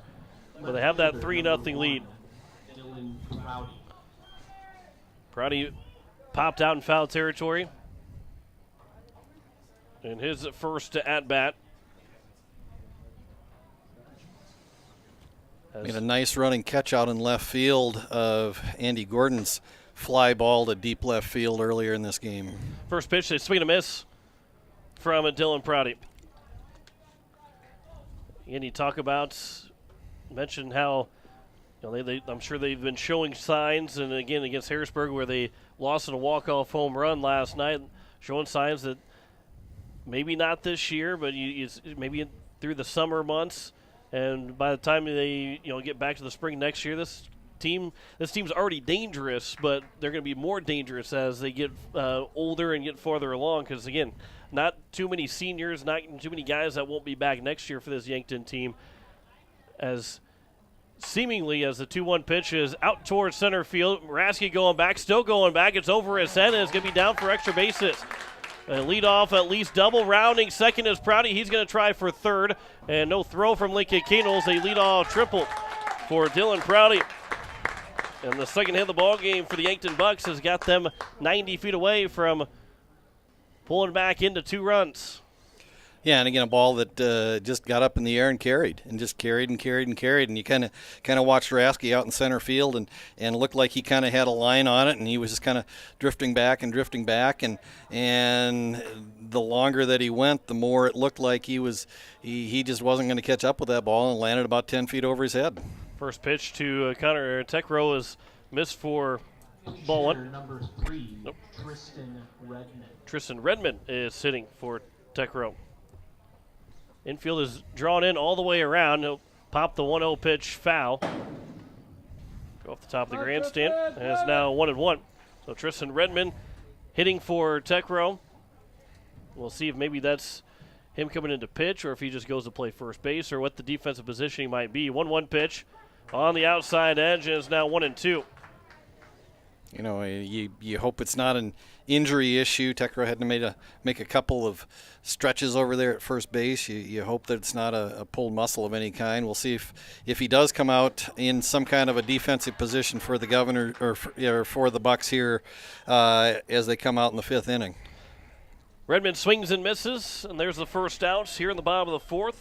Then to bring up the pitcher, Samuel Kampshoff. Pitcher number 13, Samuel with, again, Kampshoff. Runner on at third. Infield's drawn in all the way around. As the first pitch to Kampshoff. It's taken high for ball one. With a 3-0 lead, the infield's drawn in, so you feel like it's going to be a low-scoring ball game where you want to keep every run off the board that you possibly can. As the count is now 2-0. Even with a 3-0 lead, sometimes the infield will play back and say, we'll trade the out for the run. But that kind of tells you how this game feels like it is to the coaching staff of the Pierre Governors. That one's popped up on the right side, in foul territory. Bennett Dean, he will make the catch. And there's 2 outs, and the infield now can go back to play at normal position. As Austin Wagner, who flew out to the left fielder, Elliott Life, in his first at-bat, will step to the plate. That's a big strikeout by Pollock and a big pop-out on the first base side for Pollock, because you didn't have to even think about a ground ball at that point. That could have got through for a base hit or potentially got that run in, as the first pitch is over for strike one to Wagner. And again, Pollock just continues to be right around the zone. He's just pounding that zone, and we've talked about he's got a little bit of a unique delivery, and sometimes it takes 2 or 3 at-bats to kind of get used to seeing where that ball is coming from. There's a line shot base hit for Wagner, and the Yankton Bucks are on the board as Wagner has the 2-out RBI single. And Yankton is pulled within 2. Another hard hit ball there from Wagner. Yep, 2 hits for the first time in any particular inning for the Bucks so far today, and they're able to plate a run after the leadoff triple and then the 2-out RBI single by Wagner. So here is Jace McCorkle, the catcher. He also flew out to Elliott Life. Wagner is off of the first pitch. It bounces in the dirt. Huska will block it up, but has no chance to get Wagner, so he's still on base for the center fielder. And the count is 1-0 to McCorkle, and he's got another man in scoring position. Basic could pull Yankton within 1. 1-0 pitch. Upstairs, and it's now 2-0. Landon Locker on deck, followed by Mac Reichen. That'll be the 8 and 9 hitters in the order for the Yankton Bucks. Here's the 2-0 pitch from Pollock to McCorkle. Swing and a miss, and it's now 2-1. And Greg, you kind of mentioned it too. It kind of takes 2 to 3 at-bats to figure out the delivery of Pollock, to kind of see the delivery of that ball, because there's been a lot of pitches that have been elevated a little bit that these Yankton Buck hitters have been offering at. They have usually leaving the stuff that's been going low, they've been letting it go even if it's been a strike. Just it must be looking very, very delicious every time that ball's around the letters, maybe a little bit above the letters. Here's a 3-1 pitch. Outside, and that's a 2-out walk, and it's now first and second with 2 away. Landon Locker will come to the plate. We'll have a courtesy runner for the Yankton Bucks, as it looks like it's going to be a Cameron Zarbach that will come in to courtesy run number 0. Yeah, we've again some familiar names that we've called over the last school year for the Bucks. Zarbach, one of the leading receivers for the Yankton Buck football team. We called Sam Kempshoff's name during the football season. Dylan Prouty is a name familiar from the basketball season. You've talked about some of the hockey players, so it's again, multi-sport athletes. Good to see these young men doing more than one sport and filling out rosters for a variety of different endeavors, both in Pierre and in Yankton. The 0-1 pitch here to Landon Locker is outside, and the count is even at a ball and a strike. So the tying run is on base here for Yankton in the bottom of the fourth inning, although it's at first base, so not in scoring position for Yankton, but still on base nonetheless, as a 1-1 pitch to Locker. Swing and a miss is now 1-2. Locker's 0 for 1. He struck out looking to open up the bottom of the third inning. Pollock now a strike away from sending him down twice and also ending this bottom of the fourth. Here's the 1-2 pitch from Pollock to Locker. Upstairs. And the count is even at 2 balls and 2 strikes. Yeah, Yankton has really their first threat of the day going here in the bottom of the fourth after the leadoff triple. Now they've got a pair of runners here with 2 out and a 2-2 count here in the bottom of the fourth. Now we'll skip away from Huska. He's going to go all the way to the backstop, and both runners will advance 90 feet. Huska didn't find it right away because it had popped up in the air, so he couldn't see as he was looking at eye level trying to find it. It was above where his mask would be, so. Thankfully, he was able to find it with a little direction and a little help from the teammates, but it's now a 3-2 count, and runners at second and third, so now the tying run is in scoring position for the Yankton Bucks. As Landon Locker waits on the 3-2 pitch. Here's a ground ball to the left side. Be fielded by Keenels. The throw to first, and that will end the inning. A big play there from the Keenels, and a good job there by Isaac Pollock to get out of the trouble that he was in. 1 run scores on 2 hits in the inning, no errors and 2 men left on base. After 4, Yankton is able to get their first run on the board, but they still trail Pierre 3-1. Back in a minute, you listen to Pierre Governor Baseball on today's KCCR and today's KCCR.com. At Shane's Pharmacy, your health care is important, and Shane wants to be the pharmacist to take care of you. Shane's Pharmacy will make sure your prescriptions are filled in a timely manner. They'll answer your questions, and they'll even deliver to your home or office. Call 223-9200. Shane's Pharmacy is the pharmacy you know and trust. That number again is 223-9200. Shane's Pharmacy in Fort Pierre. Proud to support high school athletics.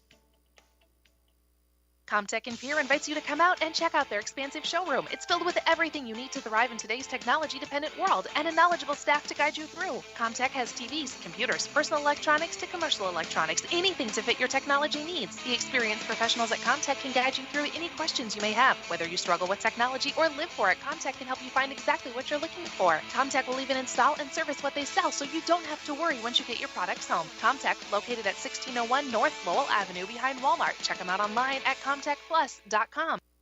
Top of the 5th inning. Governors have a 3-1 lead. Top of the order is due up Lincoln Keenels, McGuire Rasky, and Andy Gordon. Third time the top of the order is leading off an inning in the first 5 innings of this game. But Kempshoff, Yankton played 2 games last night. They've already played a game here today, so this is their 4th game in 2 days, and that leads to believe sometimes that you're probably saying, okay, Kempshoff, you're going to have to go out there and give me 105 pitches because we're running out of pitchers here in the last 2 games, and we've got to get enough guys. We've got to get through this game. We've got to rely on you to throw.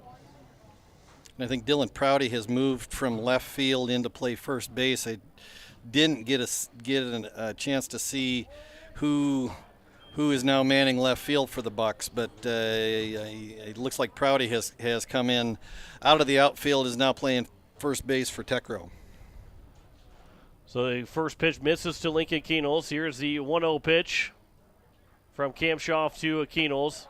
A curveball that misses upstairs, didn't break in time and across the plate, so the count is now 2-0. Maybe Tristan Redmond out in left field, probably. I'll say Redmond came in to hit for Tecro, and that'd be our first guess is that Redmond's out in left field.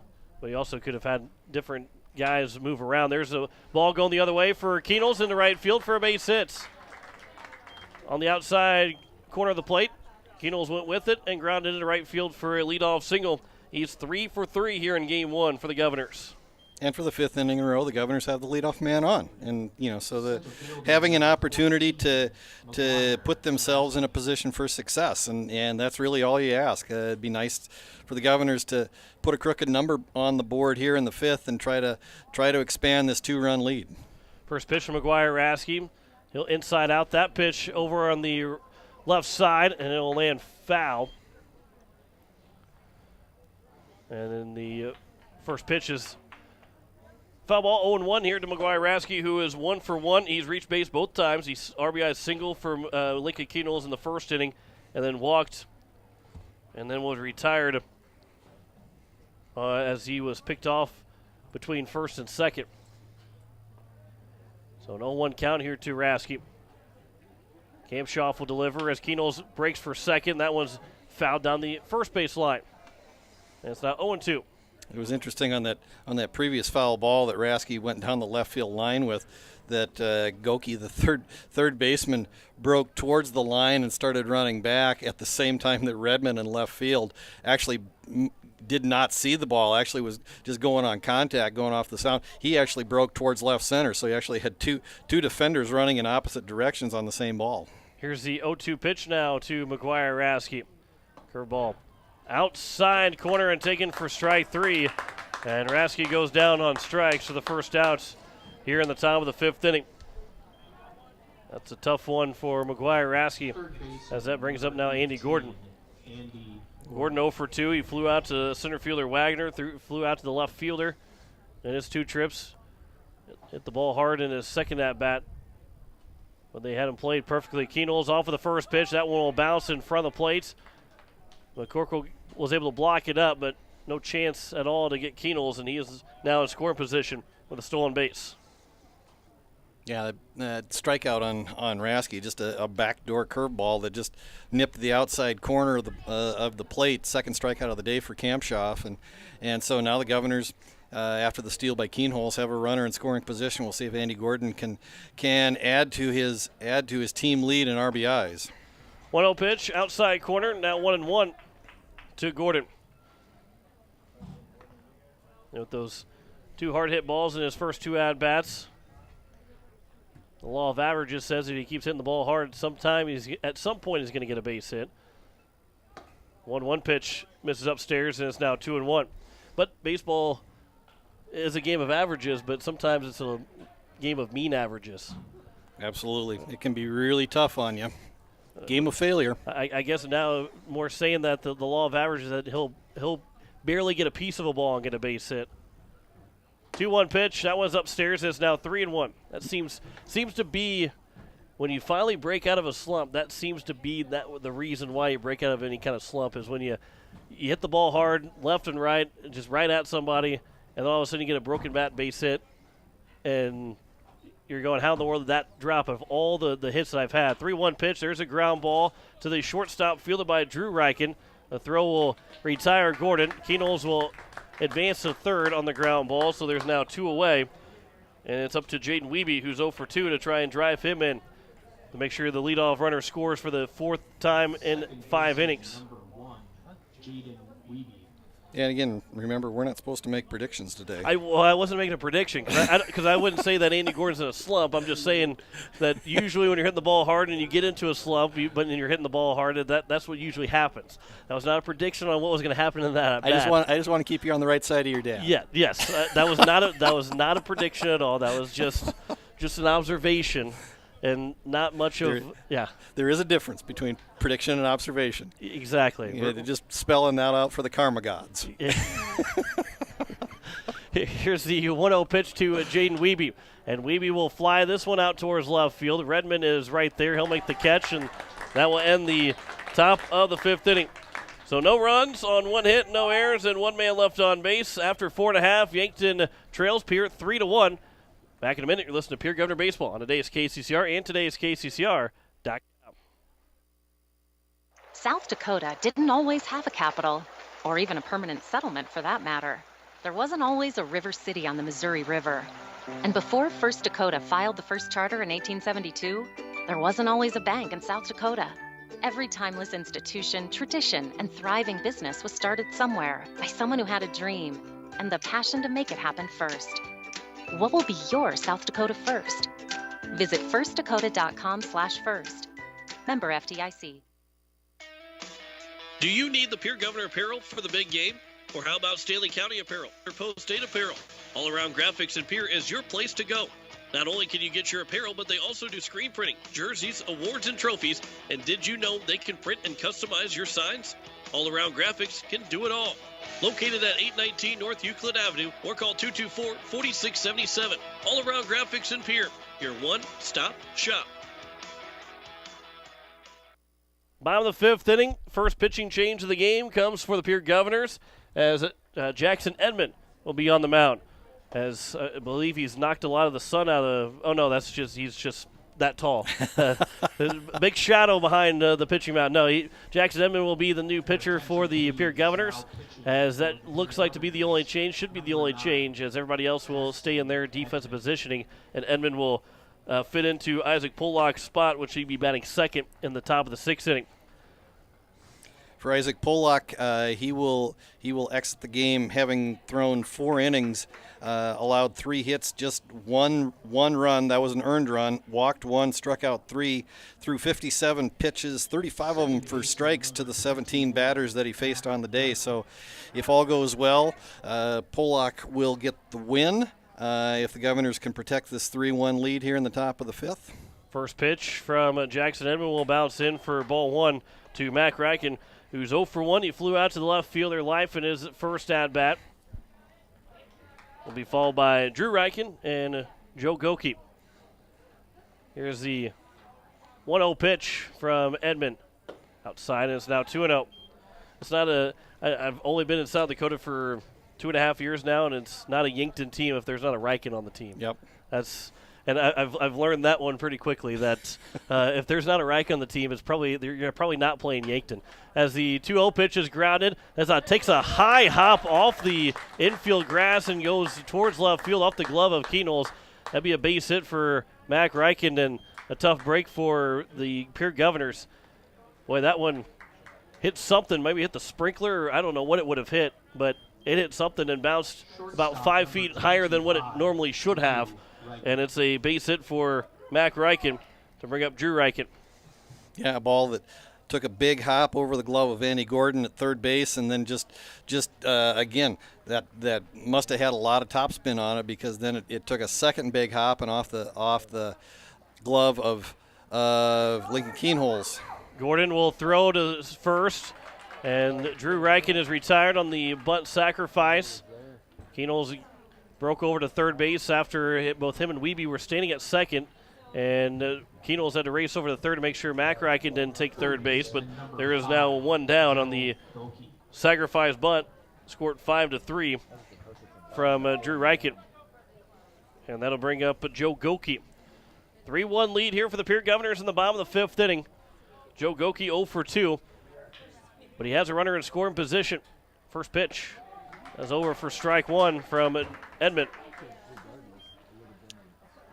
And the last time we saw Edmond on the mound, didn't go well for him. And Greg, you mentioned you can tell what Dirk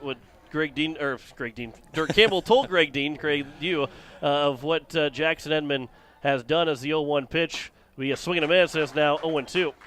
Yeah, I had a conversation with Coach Dirk Campbell on Thursday, and Dirk said that at practice earlier this week they made just a small tweak in Jackson Edmond's delivery, especially out of the windup, and that really seemed to make the difference. And I think a lot of times all you need to do is make just that one tweak, have another set of eyes, take a look at it, and see if you're doing something, and just try something different. And Dirk said that you could just see the confidence come back, and he really just started pounding the zone after they made that one tweak. 1-2 pitch. That one's out towards right field. It's going to get out of play. Bear almost out of play, and will land foul either way, and it's still 1-2. To the third baseman, number 2 hitter in the order, Joe Goki, followed by Dylan Prouty, and then Tristan Redmond, who came in to pitch it for Connor Techbro. in the bottom of the fourth inning. One out, runner on second, 3-1 lead for Pierre here in the bottom of the fifth. The 1-2 pitch. Inside corner, taken for strike three. And Joe Goki goes down on strikes for strikeouts of the game for Jackson Edmonton. There's now 2 down. First baseman number 1. And that'll bring up Dylan Prouty. That's the playoff, so you know where it's at. And again, just a ball from the left-hander Edmund that as he comes kind of from that 2/3 arm slot, and on that strikeout, that ball really rode in on Prouty, and when it did, it really caught the inside corner of the plate, and caught some questionable reviews from the Yankton faithful. Here's the 1-0 pitch. That one is popped straight up behind home plate. Huska will get rid of the mask. It comes in fair territory, but Huska makes the catch, and that will end the inning. Huska had to backpedal his way to make that grab, but he is able to make the grab, and the leadoff single is stranded at second. No runs, 1 hit, no errors, 1 man left on base, 5 completes here at Harmon Field, as it is a 1-0 lead, or 3-1 lead for the Pierre Governors over the Yankton Bucks. Back in a minute, you're listening to Pierre Governor Baseball on today's KCCR and today's KCCR.com. Agtegra in Highmore. We pride ourselves on providing our customers with reliable markets, superior services, and quality products. From corn and soybeans to spring and winter wheat, you can trust Agtegra in Highmore with all your grain handling needs. It's all about helping you achieve the best harvest possible. Call Agtegra of Highmore today at 605-846-1379. That's 605-846-1379.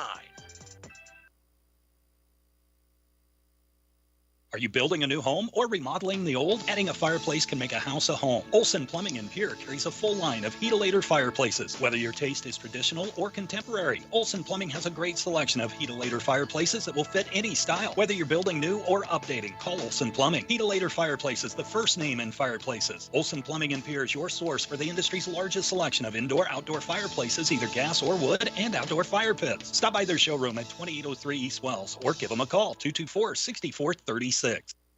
Top of the 6th inning as Kampshoff is still in the mound here for the Yankton Bucks.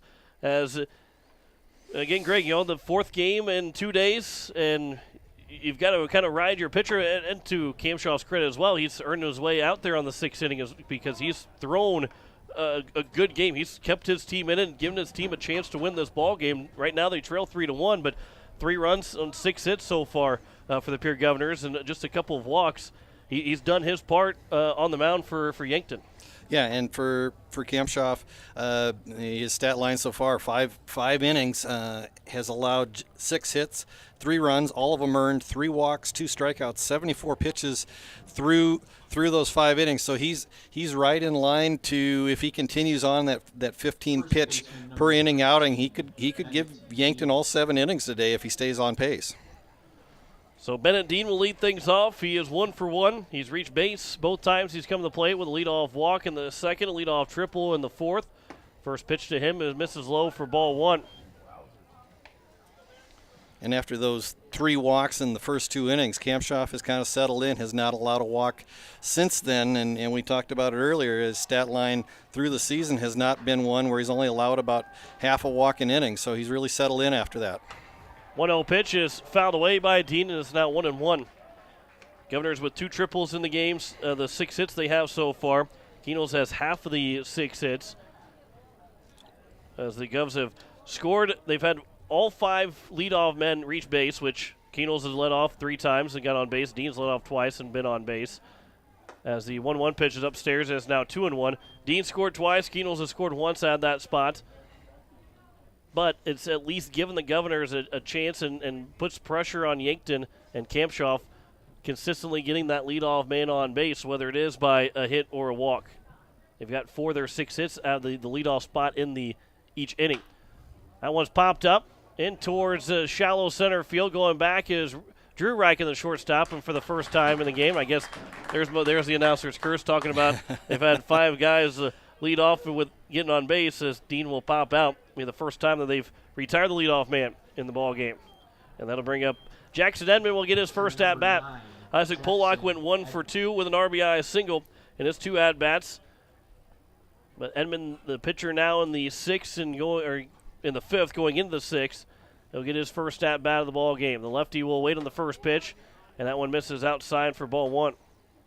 Yep, Edmond, the recognizable name, primarily from the Governor basketball roster. Like you talked about earlier, when he took the mound, throws a big shadow at 6'5", probably still growing a little bit. May have an inch or two left in him before he finally tops out. And a name that is going to be heard a lot over the winter months in the next couple of years as the Governors continue to build on the success that they had this year with the 7-win season.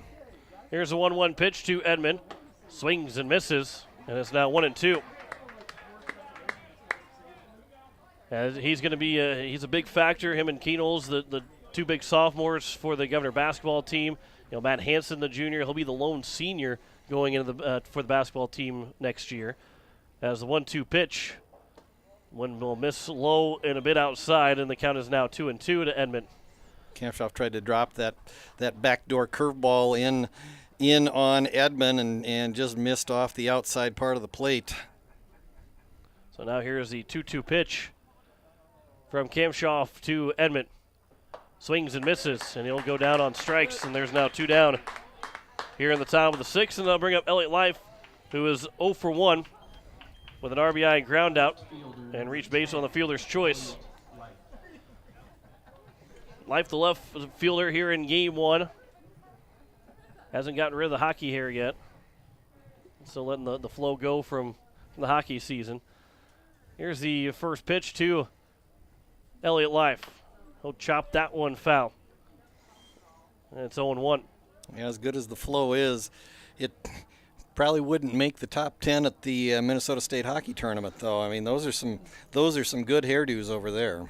I believe there's one guy that I believe he was a senior though for Sioux Center that would have made the top 10, and when he puts the helmet on, it doesn't look. I mean, he has a lot of hair when he puts the helmet on. Grady Duden, as that one bounces in, it's now 1-1.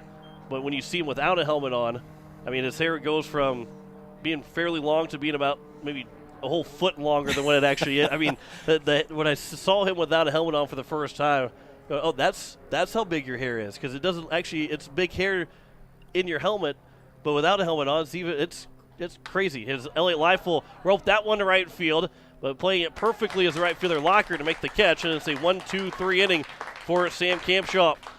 We head to the bottom of the 6th. Pierre still leads Yankton 3-1. Back in a minute. You're listening to Pierre Governor Baseball on today's KCCR and today's KCCR.com. Verdig Electric has a long history of doing electrical work the right way. Economical service, professional work, and customer satisfaction is why they can say that. Verdig Electric can do residential, farm, and commercial projects. Doesn't matter if they are charged with new construction or a remodel project, they get it conducted. Contact the staff at Verdig Electric at 224-8684. They can light a spark into your next project. Verdig Electric, 224-8684. Overhead Door Company of Pierre is a locally owned business specializing in the sale, service, and installation of residential and commercial garage doors. They provide quality, dependable products with constant service and the peace of mind you need. Overhead Door is one of the most recognized and most respected brand in the garage door industry. For installation and repairs, call Overhead Door Company today at 224-6200. That's 224-6200. Bottom of the 6th inning for the Yankton Bucks. It'll be 4, 5, and 6. Tristan Redmond, Samuel Kampshoff, and Austin Wagner. Anybody reaches base, it'll be Jason McCorkle. John Mickler alongside Greg Dean here in game 1 of the doubleheader between Pierre taking on Yankton in game 1, O'Gorman in game number 2. Looking to finish this weekend at 2-2, but they've got to still finish business against Yankton here after dropping both games against Roosevelt last night. It turns into a must-win against Yankton and a must-win against O'Gorman to finish at 2-2 to try and keep your top 4 spot going into Wednesday when you play again against Rapid City Central, and then going into the weekend against Brandon Valley and Sturgis over the Mother's Day weekend. Yeah, and again, right now you just gotta, for the Governors, just gotta kind of get on a roll, just get back in the win column, and and just to take small steps forward. Just see what you can do to do the small things right. We talked about it earlier in the game, and just kind of build on that. And for the most part, the Governors have done that so far today. First pitch is taken for strike one to Tristan Redmond, who struck out swinging in his first at bat. Here's the 0-1 pitch. Upstairs is now 1-1. He's got the barrel of the bat is a solid red color. A sweet-looking wood bat. Got the handle's black, and it goes up to get the white ring around it, and then the red barrel as that one's popped up into shallow center field for a base hit. Drop it in front of Rasky and a leadoff single for Redmond. I mean, we'll give credit to Redmond. We won't give credit to the bat for the base hit. That was Redmond's base hit. But he is on to lead off the 6th inning. And the third time we've seen the leadoff man reach base for Yankton in this game. And again, you got to be careful here. If you're the Governors, you probably are looking for a bunt here. This is in the same situation last inning. Yankton showed sacrifice. And they will show bunt. Cam Schaff will try and bunt. He swings and misses. And taking second base, or I guess he offered at and missed. And taking second base, though, is going to be Redmond. So they get a stolen base. And even with the miss and an 0-1 count, it works just as good as a sacrifice bunt for Cam Schaff. And now he gets to swing away. Nobody out here in the bottom of the 6th inning. Here's the 0-1 pitch from Edmond to Cam Schaff. Swing and a miss, and it's now 0-2. Yeah, going back to that previous pitch on the attempted bunt by Cam Schaff, the ball actually was down and into Cam Schaff as a right-handed hitter, and actually took Huska had to go to his left, and it was almost a situation where if he tries to make a throw, he's got to go over top of Cam Schaff. It would have been interesting to see what kind of ruling you might have seen out of the umpire, whether they would have maybe called that an interference call had Huska tried to make the throw. I don't know how that call would have gone. 0-2 missed upstairs, and it's now 1-2 here to Cam Schaff. From the stretch, the 1-2 pitch. Popped up foul and out of play. And we'll do it again at 1-2. Notice I'm trying to make predictions in hindsight. I'm not right. not sure how that call would have gone if it had happened. And that's a tough one too, because really nothing that Cam Schaff could have done. Huska's got the right to make the play, and sometimes you see an umpire maybe make a call saying that he's out because he got in the way of the catcher, but also because he never really moved, that it wouldn't make a difference, as it counts now 2-2. I would lean towards it would be nothing, there would be no batter interference at all, just because Cam Schaff offered at it and didn't move after he missed the bunt. As now the 2-2 pitch from Edmond to Cam Schaff. Popped up on the right side. That's playable for Dean. He'll make the catch, and there's the first out. So it overall turns into what would be basically a sacrifice bunt anyway, because Cam Schaff's still retired, and the runner is over at second base. But for Yankton, you're going, well, you had the guy at second base, and we wanted to get him over to third base, at least, if we're going to use one of those 3 outs in the inning.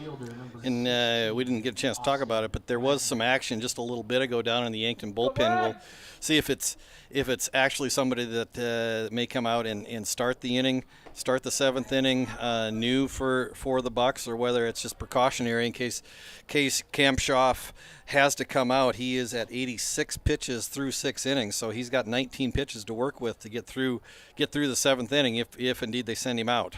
1-0 pitch to Austin Wagner, misses upstairs and outside, and it's now 2-0. Wagner is 1 for 2. He's got the lone RBI so far. He drove in Dylan Prouty with a 2-out RBI single back in the bottom of the 4th. He also flew out to left fielder Leify's hit the ball hard in both of his trips to the plate. And he's got a runner in scoring position here with 1 down in the bottom of the 6th. 2-0 pitch to Wagner. That one is over for strike 1. That's a good pitch there from Edmond. Good hitters count for Wagner, but a solid pitch by Edmond to not where Wagner was probably looking for that pitch to come in the zone. So here's now the 2-1 pitch from Edmond to Wagner. Swing and a miss, and it's now 2-2. Kind of pulled the string on him there. Wagner out in front on a changeup that was in the outside corner, and a good pitch by Edmond to square the count back at 2-2. So now here is a 2-2 pitch from Edmond to Wagner. There's a ground ball that will be fouled just past the third base bag. And we'll do it again at 2-2. Jace McCorkle, the catcher, on deck. Come on, Austin. Here in the bottom of the sixth, a 3-1 lead for Pierre over Yankton. And the Govs will take on O'Gorman. The game after when we finish up this first game. Here's the 2-2 pitch, swing and a miss in the dirt. Huska will have to throw it over. The runner will take off for third. Dean will not throw it over. And a strikeout, and moving to third base will be Tristan Redmond. So though there's 2 down. And Jace McCorkle comes to the plate. An opportunity to pull Yankton within 1. And again, a good move out there by the Yankton base runner to go from second to third on the throw, and again something that he took advantage of is as Huska had to come out in front of the plate to make the throw. Took a look down at second, but then when he did, just kind of lobbed it down to first base, and the Yankton base runner read it well and was able to get advance 90 feet on the play. 0-1 pitch is upstairs to McCorkle, and is now 1-1. McCorkle is 0 for 1. He flew out to the left fielder and also walked his 2 trips to the plate so far. Edmonds back to the windup with the runner on third base. 2 down here in the bottom of the 6th. Here's the 1-1 pitch. Here's a ground ball to the left side, fielded by Keenels. The throw to first, and the Governors will get out of the leadoff single without any damage. No runs, 1 hit, no errors, and 1 man left on base. 6 are complete here at Harmon Park. Pierre leads Yankton 3-1. Back in a minute. You listen to Pierre Governor Baseball on today's KCCR and today's KCCR.com. Wondering what to do with the pitted and rutted drive? B&B Equipment will get you covered. Wanting to put something down the ground? B&B Equipment will put a hole in your project. Need to even up that property? B&B Equipment can fill that need. B&B Equipment can deliver all your gravel and material needs. B&B Equipment is here for all your excavation needs. Contact B&B Equipment, 224-6727. A contractor here for you. That's B&B Equipment, 224-6727. Innovation. It's right here. Avera St. Mary's Hospital keeps care local for you and your family, offering comprehensive care that has earned 4 out of 5 stars by the Centers for Medicare and Medicaid Services in hospital performance and safety. Avera St. Mary's world-class care is further supported by advanced technology, 2-way video e-consults, 3D mammography, and a state-of-the-art birthing center, so you and your family don't have to go anywhere else, because innovation lives right here in Pierre. Learn more at avera.org/news. Top of the 7th, Governors have a 3-1 lead over the Yankton Bucks, as it will be 8-9-1. The first time we're seeing anybody other than Lincoln Keenels and Bennett Dean lead off an inning in the for this ball game for Pierre, as Gary Nedved, Brecken Kruger, and Lincoln Keenels will bat. Kampshaw looking to go all 7 innings here for the Yankton Bucks and give his team a shot in the bottom of the 7th, trying to hold this to a 3-1 deficit. And he'll work at the bottom of the order at 8-9-1. John Winkler alongside Greg Dean. As again, game number 2 scheduled for 5 o'clock. We're at 4:32 right now, so it'll be 20 to 30 minutes after we get done with the first game as we get started with that second game. But for Pierre, they won't take the initial IO that they did in the game before this game, where Yankton didn't have to take it. So maybe a little bit get the second game started a little bit quicker. Hopefully, get ourselves back to the capital city, but also enjoying the weather. I mean, it's warm, and love to be at Heights Stadium with some AC right now. But and again, I like to complain even when it's like a perfect day outside. I'm still finding things to complain about. Yeah. But it's a perfect day for baseball as the first pitch misses outside for ball 1 to Gary Nedved. Just. Sounds like you just heard this one the other day. You'd complain if your ice cream was cold. Maybe my ice cream's too cold here. Here's the 1-0 pitch to Gary Nedved. Wait, you heard that about me, or you just heard that? I just heard that saying. Oh, okay. you're a true gem. I mean, I just heard that saying the other day, made me laugh. I hadn't heard that one before. Thought maybe you say, yeah, John's such a complainer. He's complaining about his ice cream being cold. Here's a 2-0 pitch. Nedved will go into left field for a base hit left center field and leadoff single for Nedved. Sixth time the Governors had the leadoff man aboard. See if they can score for the fourth time with that leadoff man on base. And that'll bring up Brecken Kruger, who is 0 for 2. Grounded back to the pitcher and also struck out looking in his 2 trips to the plate. And Kruger's one of the best bunters on the team. You got to believe that this is a spot that, with the top of the order coming up behind him, and Keenhol's 3 for 3 on the day, this is exactly the kind of spot where you would expect Kruger to drop down a sacrifice. Nedved leads away from first. Kruger will square, bunts it down the third base line. It will roll all the way fair, all the way to the bag. It's an infield hit for Brecken Kruger on the bunt single. And the third baseman, Ngoki, thankfully realized that he was around the bag, because if you would have let that one continue to go, Nedved could have ended up at third and Kruger could have had a bunt double. Yeah, and again, just we just said. I mean, we had one prediction come true. Brecken Kruger, one of the best bunters on the team, just laid that bunt right down the skin between the foul line and the grass down the third base line, and it just went straight down the aggro line. And like you said, if Goki doesn't get a glove on that ball, that thing actually probably rolls all the way to the outfield grass. First pitch to Lincoln Keenholz misses for ball 1. He is 3 for 3. And the first time he's coming up with the runners on base. He's got first and second and nobody out, as the Govs now look to really extend their lead in the best position that they've been since the third inning. There's a swing and a miss by Keenholz. Nedved started to make his way to third, but will find his way back to second. So the count is even, a ball and a strike. Big hit here for if Keenholz can go 4 for 4. One, that he got 4 hits in a game, but also because Nedved would likely score with a base hit. Outfield playing Keenholz pretty much straight away at the corners. Center fielder shading just a little bit to the left side. Here's the 1-1 pitch. Kampshoff will step off, and Nedved will make his way back. Nedved had his lead just prior to that, and Kampshoff wasn't on the rubber, so he was making the motion that he was going to throw it to second, and Nedved went diving back in with nobody around the bag. As the 1-1 pitch comes up from Kampshoff to Keenholz. Comes inside, and it's now 2-1. That always makes moms happy when they see their child dive back into second or first, and there's not even a play. They love to see that. They love seeing those uniforms get real dirty. Oh, absolutely, absolutely. I don't know how you were, John, but I never felt like I really was in the game until my uniform got dirty at some point. 2-1 pitch misses inside, and it's now 3-1.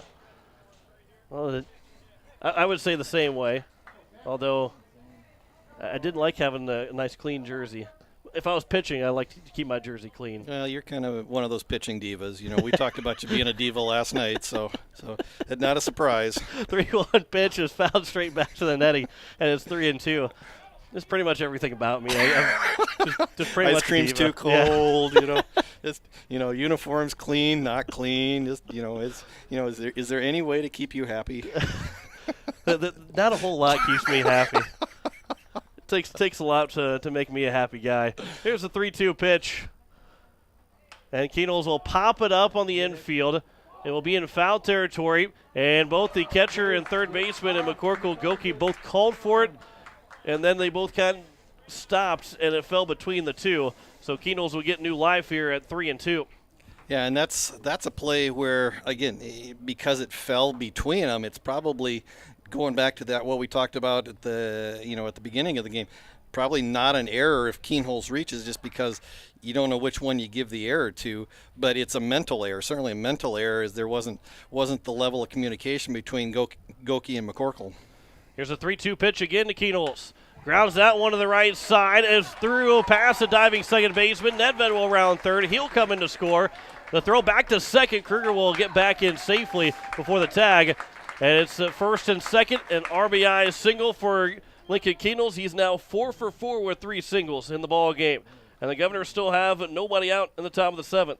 And it looks like we may have a pitching change as we have a mound visit coming up. And for Kampshoff, he has thrown 97 pitches on the day. So at best, he would likely only have 1 or 2 batters left. And I got to believe that this is probably the end of the day for Sam Kampshoff.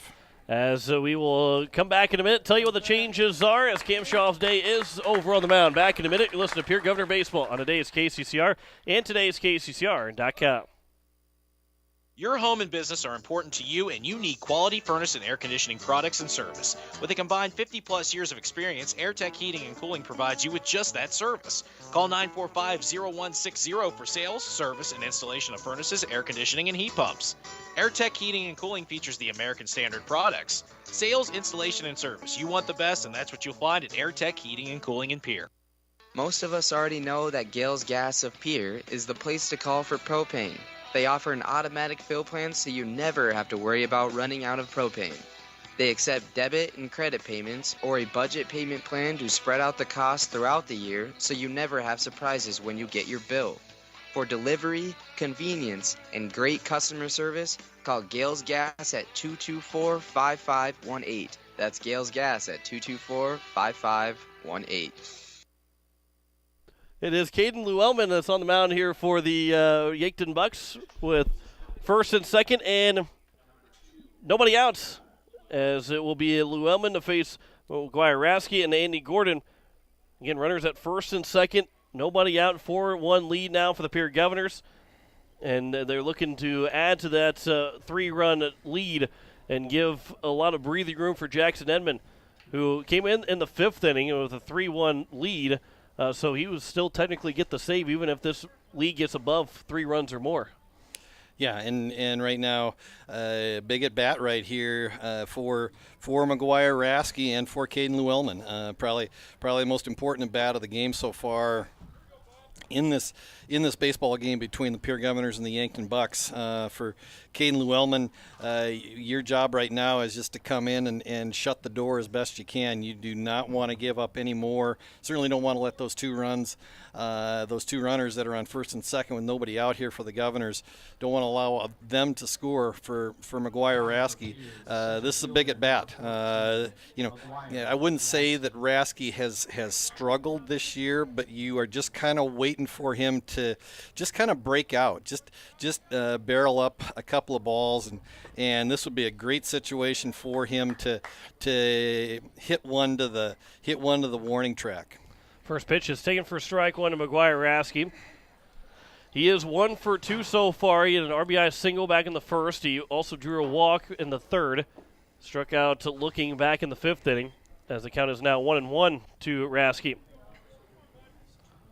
Also, my dad said that you hit the nail on the head. Well, I guess calling me a diva. So it's done with love. Blake, your oldest son up here, being the PA guy, as that one's grounded to the first base bag. Step on the bag, the throw to second. The tag is applied. It's a double play to end not to end the top of the 7th inning, but they're now 2 down.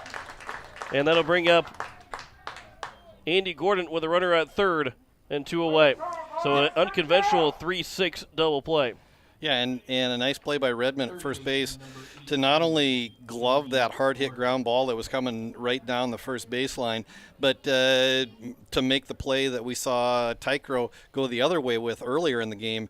This time Redmond comes over, steps on the bag, and makes a strong throw down to Riken at shortstop, applies the tag to Keenholz, and all of a sudden the Governor threat has gone from runners first and second with nobody out to just a runner on 3rd and 2 outs.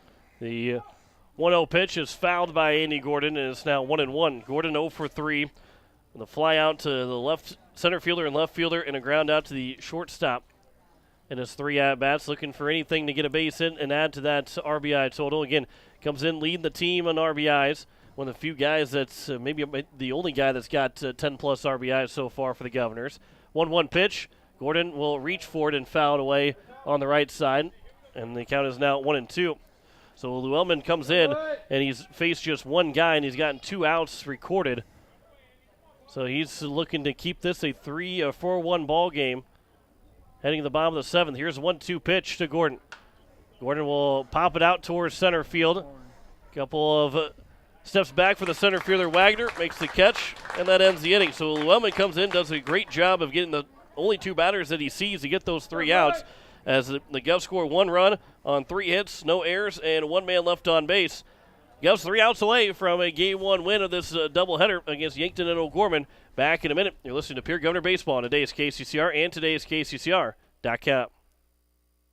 No one likes to have electrical problems, but when they happen, call Todd's Electric at 223-2518. With over 28 years of experience, Todd's Electric can handle any type of electrical problem, whether it's residential, commercial, or agricultural. Their knowledgeable staff knows and understands the importance of your home, business, or ag facility and are prepared to help. Call Todd's Electric at 223-2518. That's 223-2518. Todd's Electric, serving the Pierre and Fort Pierre areas. The line to power. Join Rising Hope 605 and Dustin Evans and the Good Times Band at the Ramcota River Center, Friday, April 23rd from 7 until 11. Rising Hope 605 is raising funds for people within our community to reduce barriers to access hope. You can do your part by purchasing a ticket and inviting your friends and family to a fun night out with Dustin Evans and the Good Times Band. Purchase your ticket at risinghope605.com. That's risinghope605.com. Bottom of the 7th inning is Jackson Edmond on the mound still again, as it'll be Landon Laker, then Mac Reichen, and Drew Reichen. The first 3 hitters, 8, 9, and 1 for Yankton.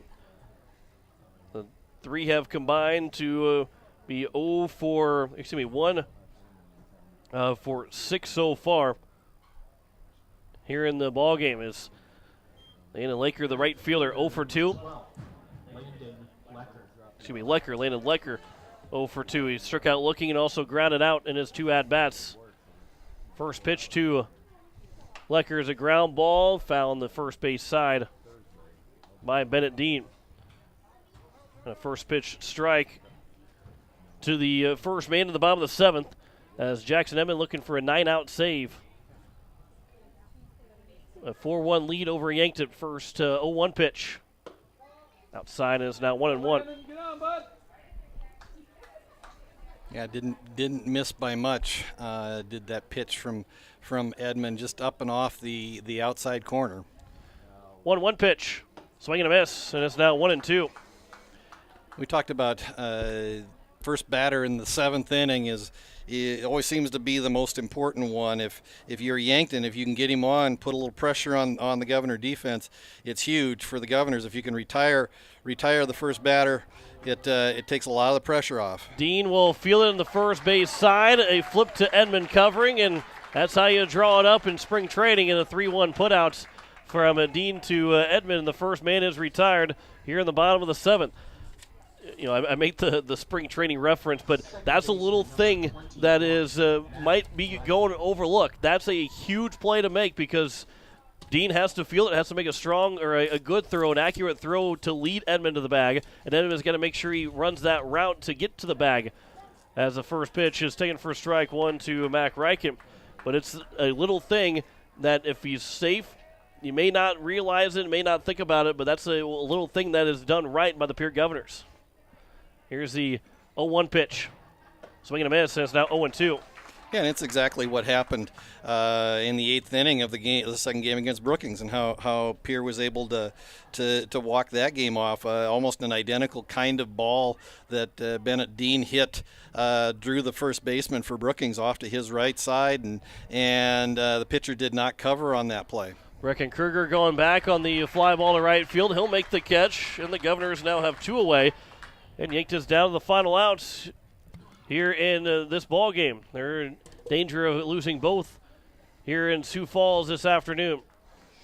Gorman getting ready. They'll be on the first base dugout. I would believe that they'll stay on the first base dugout and let Pierce stay in the third base dugout for this second game. But Drew Reichen, who is 0 for 2 so far, reached on an error and also had a sacrifice bunt. First pitch swinging, ground ball to Andy Gordon over at third. The throw across the diamond, a scoop by Dean. He makes the scoop, and ball game is over. The Governors get a 1-2-3 inning for Jackson Edmond, the bottom of the 7th.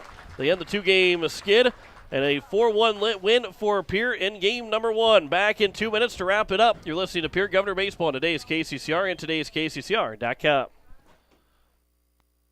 Hey, it's Julia from Milwaukee Federal Credit Union, letting you know that our recreational special is back again with terms up to 10 years, no payments for 90 days, and rates as low as 2.4% APR. Apply online or stop in at 221 East Pleasant Drive in Pierre and let Jameson or I get you started. People helping people. Hawaii Federal Credit Union.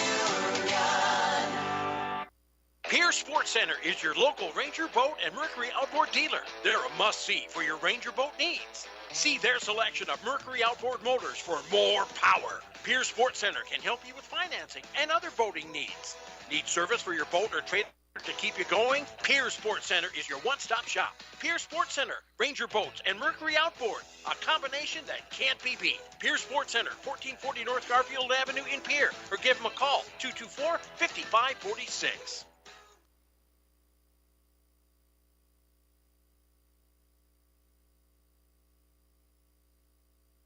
As we welcome you When you back want the here. best prices and best selection, go to Wegner Auto in Pierre. The certified sales staff at Wegner Auto will provide you service after the sale and how to get easy financing. Check out their website, WegnerAuto.com, or stop in. They have the best prices and won't be undersold. Wegner Auto has the region's largest selection with over 280 new and quality pre-owned vehicles. GM certified pre-owned vehicles give you peace of mind with their 12-month or 12,000-mile bumper-to-bumper warranty and 5-year or 100,000-mile powertrain warranty. Log on to WegnerAuto.com or stop by Wegner Auto in Pierre, South Dakota's oldest auto dealer since 1907. Evermore Boutique, where fashion doesn't have to break the bank. See them for men's, women's, and children's clothing, shoes, accessories, and so much more. Open 7 days a week, Monday through Friday from noon to 7, Saturdays from 11 to 6, and Sundays from noon to 5. Visit Evermore Boutique, located at 104 South Pierre Street in Pierre, or give them a call today. 605-494-0194. That's Evermore Boutique in Pierre. As we welcome you back here to Harmon Park as the Govs win game number 1, 4-1 over Yankton with the Yankton Bucks. John McClure alongside Greg Dean. Greg, a good fundamental win for the Pierre Governors. They had one error in the ball game, but it didn't come back to haunt them. And Pierre had 9 hits overall. They left 5 guys on base. But that's a good, well-played baseball game by the Pierre Governors. Yeah, and again, nothing really stands out as you look at the scorebook other than maybe the Keenholz 4-for-4 day, but just good, sound, fundamental baseball up and down the lineup. I mean, we talked about how they needed to do the little things. Good teams do the little things, and that's what the Governors did today in Game 1 of this 2-game set as they play Yankton first, and now about ready to face Sioux Falls O'Gorman here in about 20-plus minutes or so. But good to get the Governors back in the win column, and we'll see how they come out in game number 2 against a pretty good O'Gorman team that is currently sitting number 6 in the PowerPoint standings. Yeah, O'Gorman had a little bit of struggle at the beginning of the season, but they've put themselves back over 500 in Class A baseball. So it's going to be a fun matchup. We're right at 500 after the loss last night to Lincoln. And again, they're coming in after a tough loss, so the Govs will look to maybe jump out on them early on. They almost for sure will be the road team in this second game, being in Sioux Falls. We're facing O'Gorman. But the Govs will look for that second game win to go 2-0 here in the doubleheader and also get that record back up to 8 games over 500 where they moved to 12-4. But right now at 11-4, it comes into a big game against this O'Gorman team coming up here in just a little bit, as that game will get started just a little bit after 5 o'clock. We'll here in a minute or two, we'll send things over back to the station for a couple commercials. Get to with the weekend news from news director Zach Nelson played through, and we'll get him back on the air a little bit before game time between Pierre and O'Gorman. But Greg, starting pitching, the pitching actually in general, Isaac Pollock and Jackson Edmond, they did their job. They and you can say it for Kampshoff too for Yankton, but Pierre specifically, the starting pitching was very, very good for this Governor team, and that's a big reason why they they won this first game with a 4-1 win. Yeah, and again, big credit to Isaac Pollock. He did exactly what the Governors needed him to do, which was go out and give him a good outing, and that's exactly what he did. We'll look at his stat line on the day. He threw 4 innings, 3 hits allowed, 1 run. It wasn't earned run, just walked 1. Again, we talked about in the pregame that tended to be the bugaboo for the Governors yesterday. Just too many walks, too many free passes. Just 1 walk from Pollock today, paired with 3 strikeouts, and so for Isaac Pollock, he'll get the win in this outing. Did exactly what the Governors wanted, what the coaching staff wanted, and the Governors now move to 11-4 on the year, with a big game coming up against a very good O'Gorman team on paper. O'Gorman is a team that pitches really well. They pitch the ball really well, maybe struggle a little bit offensively, and so this is going to has very much the potential to be a low scoring matchup where runs will be a premium. And that will be coming up here again shortly after 5 o'clock for first pitch between Pierre and O'Gorman. We will step aside for 3 minutes, come back, and we'll hear from News Director Zach Nelson in his weekend news as Govs win game number 1, 4-1. We'll end the broadcast on YouTube at KCCR Sports. We'll come back in a little while with game 2 of the day, as it will be Pierre against O'Gorman, but we'll come back on YouTube here in just a little bit. But for now, we'll send things back to the station. We'll have a 3-minute break, come back with News Director Zach Nelson and his week.